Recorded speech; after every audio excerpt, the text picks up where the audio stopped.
Trigger warning. This piece contains references to addiction, spiritual trauma, energetic possession, and mental health. Listener discretion is advised. This is shared for awareness, not judgment. Veil Dancers. Written and spoken by Sora Amara Elyse. This isn't opium smoke drifting from temple incense. It's down the street named Demon. The slow-cooked lullaby of fentanyl, benzos, and powders cut with silence. Synthetic despair. Sold in fragments to the forgotten. Smoked in glass pipes. Crushed and snorted. Pressed into pills and swallowed. Dissolved on foil.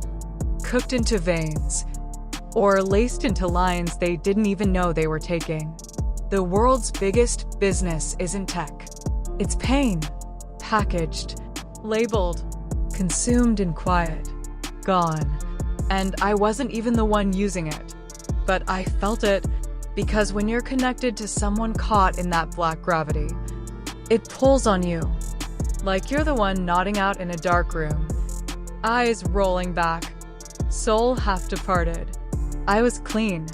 Spiritually. Energetically. But when you love someone bound in that vortex, you fight demons that aren't yours. And they don't come politely. They don't knock. They infest. You begin to feel haunted. Disoriented. Worn out in ways your body doesn't understand. Like you're walking through molasses soaked in grief. And all the while, your light is flickering in someone else's storm. Let me tell you something. You don't need to use it to feel it. You just need to be tethered to someone who is. And these aren't just chemicals. These are conduits. Openings. Spiritual wormholes for forces that do not belong to this realm. You think it's just a high? No, beloved. It's a hijacking. And I've been on the receiving end of that transmission. When I was caught in one of those distorted connections, ready wasn't a word. There is no preparing for the spiritual unraveling. That happens when a pure soul is entangled with corrupted frequencies. You're not just navigating trauma. You're navigating invasion. My body wasn't mine. My thoughts weren't mine. My sleep, my breath, my center. All spun out in chaos that didn't even originate from me. You try to explain it. And people call you sensitive. They call it paranoia. But those who know, those who've been in love, or in family, or in trauma bonds with the afflicted, they know exactly what I'm saying. And breaking free? It's not a cut and run. It's not clean. It takes time, just like it does for someone detoxing from the chemical itself.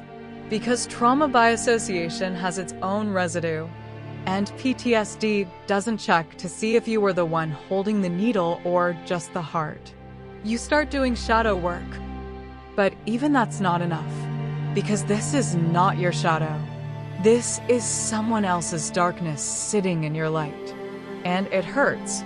Not just spiritually. It dismantles the nervous system. It rewires your inner trust. It drains joy, dampens breath, and makes life feel like walking through an abandoned shell. And while some say, go to nature, she will heal you, I've learned something deeper. Nature doesn't heal you. She reflects you. She doesn't fix the crisis. She mirrors it back. It's not the trees. It's not the mountains. It's you. It's your own spirit choosing to rise. Your own nature deciding no more. Nature may call you, yes, but it's your response that creates the healing. It's your choice to face the wound, to unbind the fear, to release what was never yours to carry. Because where you go doesn't matter.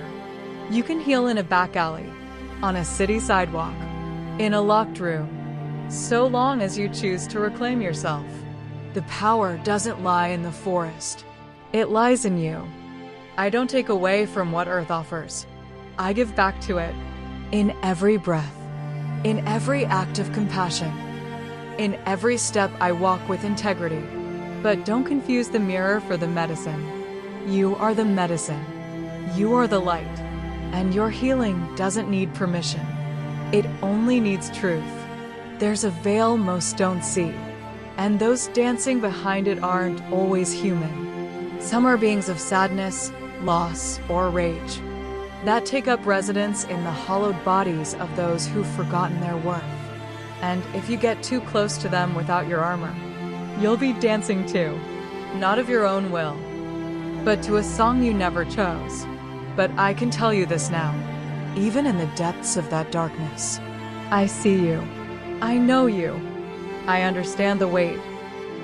I felt it in my bones, in my spirit, in the very essence of me. I wouldn't wish it on anyone, but I wouldn't diminish your suffering either, because I don't know what it feels like to walk in your shoes fully, but I've walked beside you in that storm, and I've learned so much about love and compassion, even as an outreach worker, an Aboriginal worker, and a person who's been where you are. I've learned more than I ever could have in any classroom. I've learned that service isn't just giving, it's walking through it, and walking back out with the same heart. So don't tell me you're beyond saving, because I've seen the light even in the darkest spaces. And I'll stand with you, not just through the work, but through the battle, through the deepest trenches of it. This is not about blame. This is about reclaiming the soul. Yours, theirs, ours. It's about awareness, because only through awareness do we unhook. And to anyone still caught, still tethered, still dancing, I see you. I don't hate you, but I can't follow you into the dark. Written and spoken by Sora Amara Elyse.